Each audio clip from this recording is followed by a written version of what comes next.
이스라엘 백성들이 이제 가나안 땅에 들어가면서 그 가나안 땅을 하나님이 주셔서 그 땅을 차지해야 될 텐데 그 땅은 빈 땅이 아니었습니다. 우선 가나안에 7 족속이 있었고 그리고 그 주변에 수많은 족속들이 있었습니다. 그런데 하나님께서 그 땅을 너희가 이제 들어가서 전쟁을 해서 그 땅을 차지해야 되는데 그 전쟁 수치에 대해서 오늘 말씀을 가르쳐주고 있습니다. 우리 인생이 뭐 전쟁을 안 하고 로마서 말씀처럼 말씀만 있으면 모든 사람과 화평하면 좋지만 때로는 보이지 않는 기싸움도 해야 하고 전쟁도 해야 합니다. 그런데 하나님이 이 전쟁을 하면서 너희는 세상의 기술이나 또는 국방력이나 어떤 말과 전차의 힘을 의지하지 말고 무엇보다 하나님을 의지하고 그리고 이 전쟁을 하며 있어서 가장 기본적인 수칙을 가르쳐주고 있는데 그것이 뭐냐면 두려워하지 말라는 것입니다. 이스라엘 백성들이 왜 광야에서 하나님을 원망하고 불평했냐면 사실 두려움 때문이거든요. 여기서 우리가 죽지는 않을까. 애국에서는 그래도 종살이만 하면 날마다 매 월마다 나오는 월급도 있고 또 수입도 있고 하니까 보장돼 있거든요. 그런데 광야는 내일이 보장되지 않았어요. 하나님이 눈에 보여가지고 내일도 우리 앞에서 이렇게 인도하는 것이 눈에 보이기라도 하면 두려워하지 않을 텐데 하나님은 말씀만 하지 안 보이거든요. 그러니까 내일이 어떻게 될지 두려운 거예요. 오늘까지 하나님이 도와줬지만 내일 하나님이 안 도와주면 어떡하나. 오늘 만나 내렸는데 내일 아침에 또 내릴까? 이 두려움이 항상 드는 것이죠. 그러니까 그게 어떻게 돼요? 사람이 두려워지면요 목소리가 높아지고요 그 두려움을 극복하기 위해서 방어 기제가 작동한다고 합니다. 그래서 괜히 원망불평하게 되고 그러면서 트집을 잡게 되고 그런다 그래요. 그래서 두려움이 오면 어린아이들 같은 경우는 손가락을 물어뜯거나 이상 행동을 보인다고 합니다. 어른들도 마찬가지. 어른들도 두려우면요 다른 사람에게 핑계를 대고 또 그 두려움을 감추기 위해서 오버 액션을 하거나 또는 무리수를 두게 돼요. 같이 무너지게 되는 것이죠. 그런데 하나님은 그런 이스라엘 백성들에게 늘 찾아오셔서 하시는 말씀이 두려워하지 마라. 내가 이 땅에 너와 함께 하기 위해 임마누엘 오시잖아.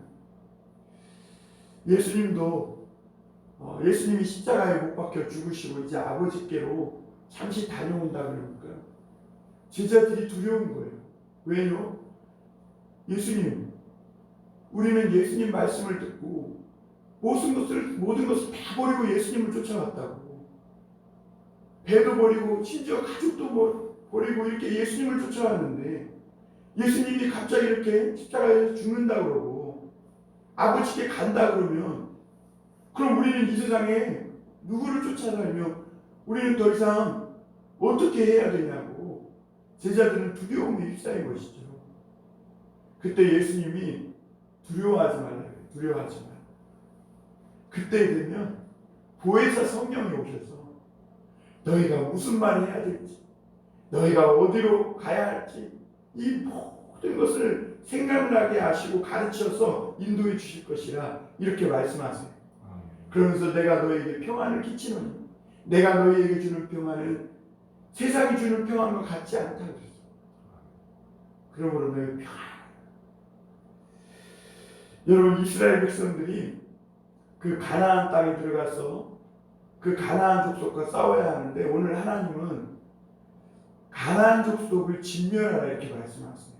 이 말씀이 많은 이 성도들과 신학자들에게 걸림돌이 됐습니다. 어떻게 사랑의 하나님이 특히 신명기에 보면 고아와 가부를 돌보고 이웃과 나그네를 대접하라고 이렇게 늘 말씀하시는 하나님이 여기서는 어떻게 이 가나안 땅에 있는 이 사람들을 어린아이가 여자가 무슨 힘이 있다고 하나 싹 다 살려주지 말고 진멸하라 이렇게 말씀하실까? 말씀이 굉장히 여기서 받아들이기 어려운 그런 말씀들이 있습니다. 그래서 어떤 신학자는 이 구약의 하나님은 성경의 하나님이 아니라 구약을 빼버립니다. 그 이단으로 이제 나중에 판명이 나긴 했지만 어쨌든 이렇게 이 구약의 하나님을 도저히 받아들이기 어려웠다는 것이죠.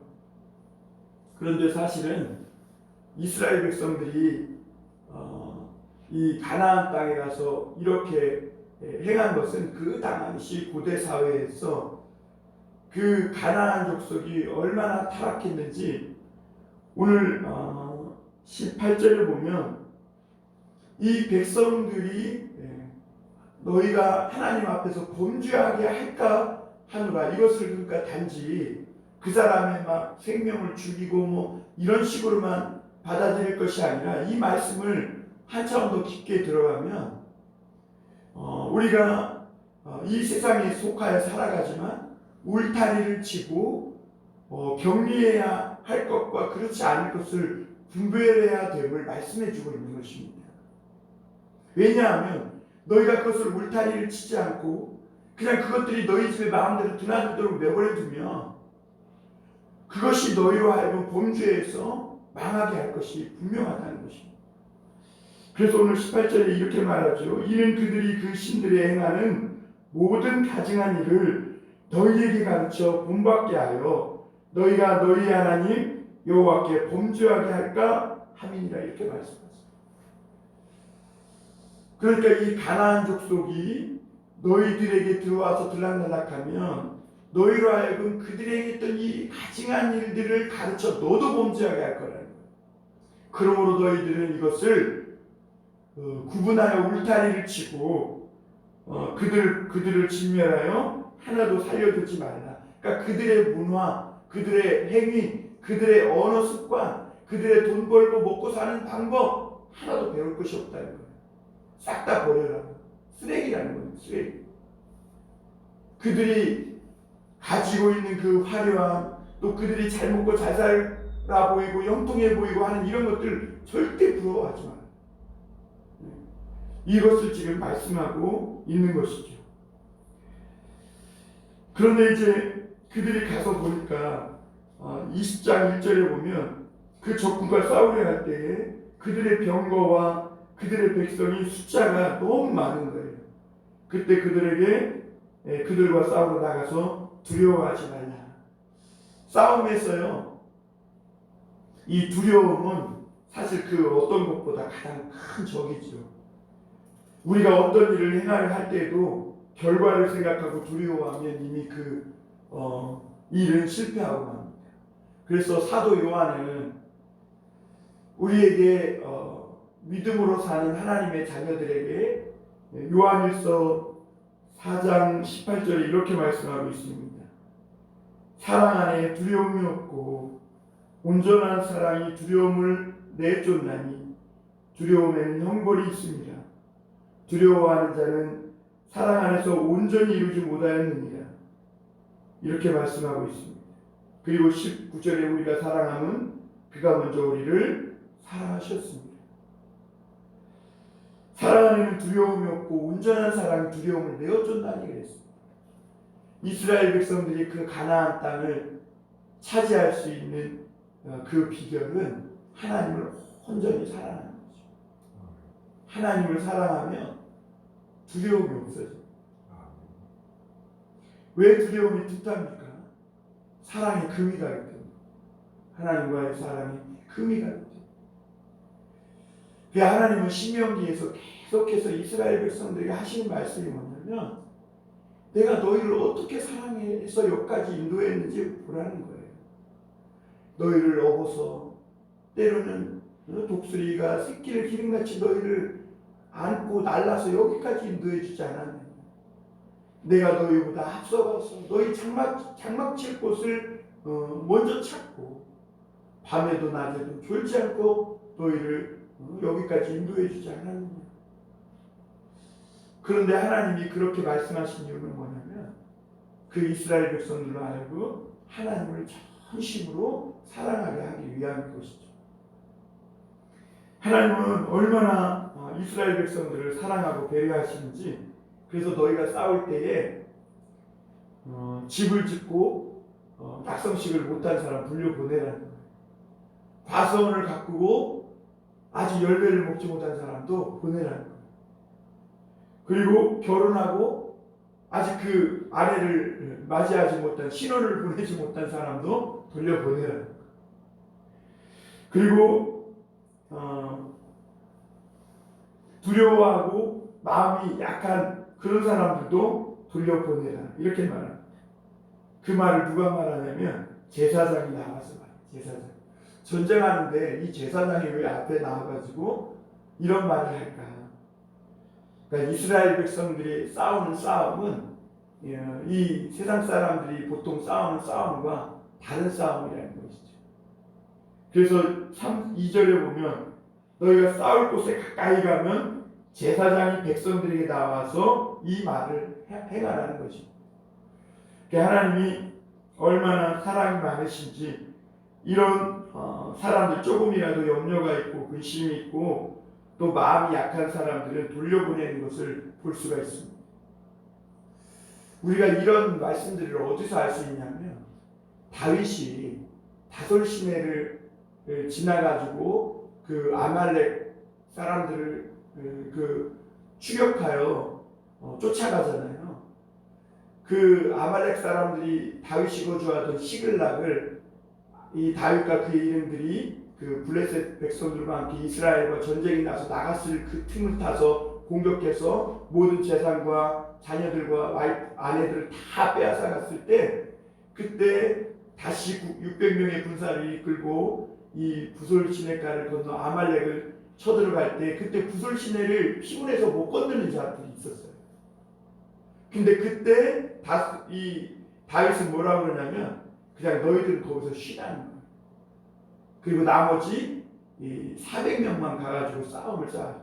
그리고 나서 전쟁에서 승리하고 옵니다.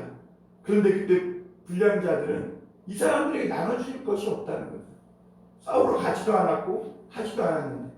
그런데 그때 다윗은 아니라 이들도 우리와 한 형제다, 똑같이 나눠야 한다, 이러면서 그들이 함께 가지 못했지만 거기에 남아서 이 다윗과 함께 집으로 돌아가지 않고 그 부솔 시내가에 남아서 다윗과 함께 뒤에서 기도해주고 함께 중보해주고 한 그런 것들을 인정해서 그들도 이 똑같이 이 전략물을 나누는 것을 보게 됩니다.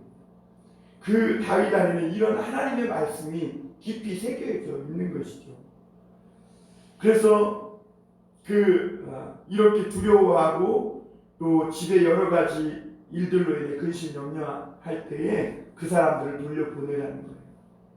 왜냐하면 그들이 이미 마음에 근심 걱정 염려가 많이 있기 때문에 이 싸움에서 승리할 수 있는데 장애물이 될 뿐만 아니라, 그렇다고 해서 또 이들을 어떤 매도하거나 따돌림하거나 하는 것이 아니라 그들이 그들의 삶을 하나님의 사랑과 은혜 안에서 누릴 수 있도록 너희가 그 책임을 지워주는, 그 짐을 져주는 그런 사랑을 베풀어라 라는 의미에서 돌려보내라고 이렇게 말씀합니다.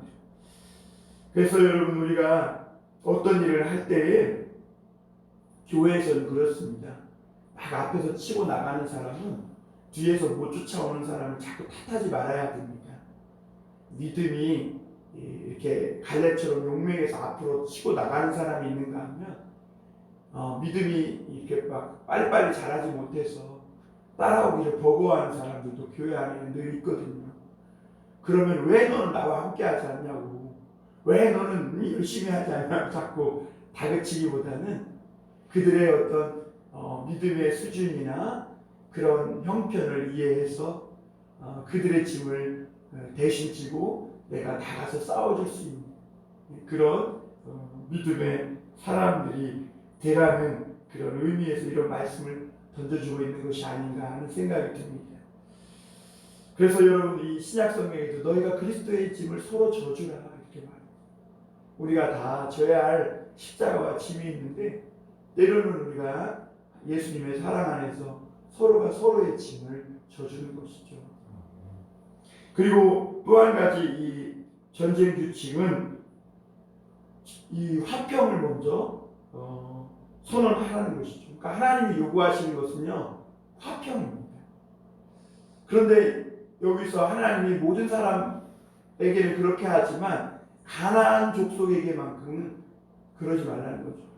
그들에게만큼은 반드시 쫓아내야 한다는 거죠.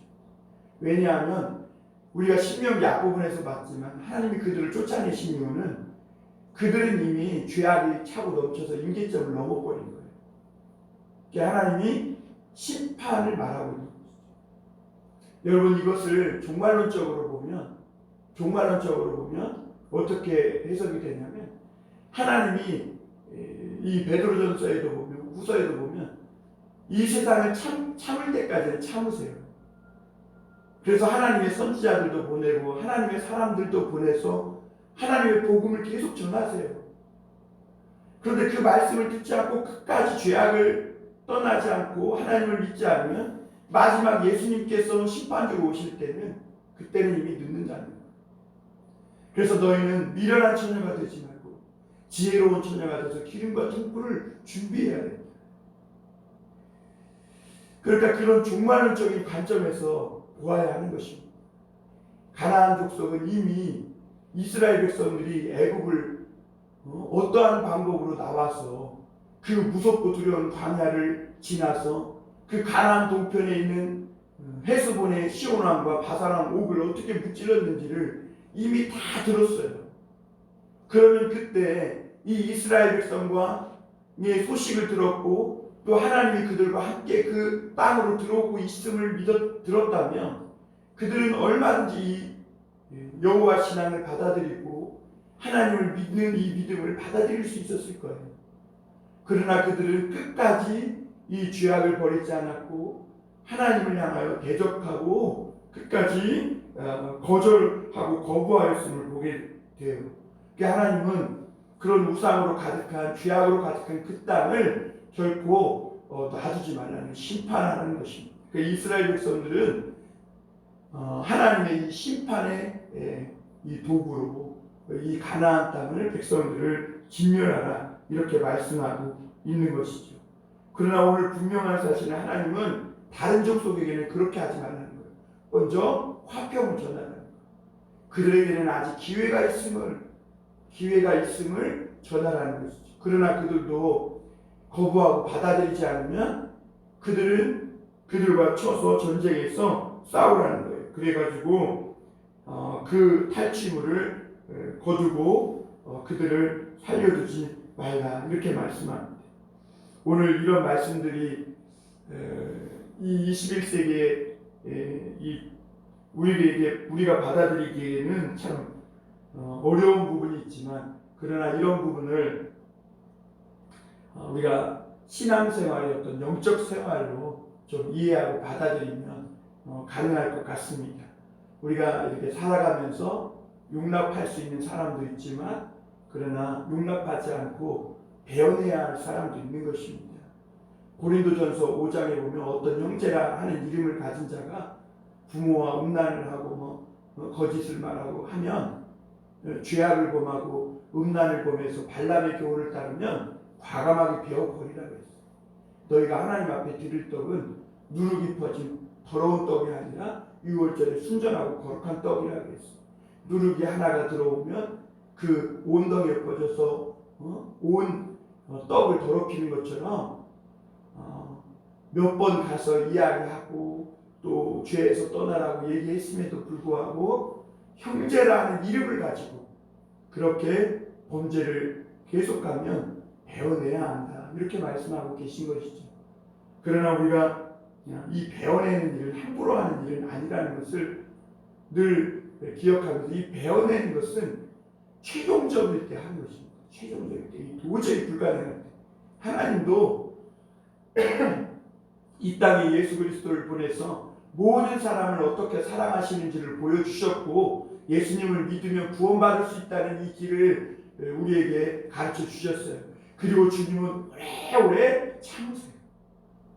그리고 참으시고 또 참으시다가 이제는 최종적인 타임이 올 것인데 그때까지도 돌아오지 않은 그 사람은 결국에는 종말론적 심판을 면하지 못할 것입니다. 그래서 우리가 이런 모든 일들은 최종적인 것이다. 그래서 배워내는 일은 하나님의 사랑으로 또 생각해보고 또 생각해봐서 그래도 아니다, 안 된다 그러면 그때는 이렇게 하지만 그러나 가급적 모든 사람과 화평하고 아름답게 어울려 지내되 우리가 이런 모든 싸움에서 이기는 길은 하나님을 믿고 또 하나님의 사랑을 신뢰하고 그럴 때 우리가 이런 험악한 세상에서 두려워하지 않고 승리의 삶을 살게 될 수 있을 줄 믿습니다.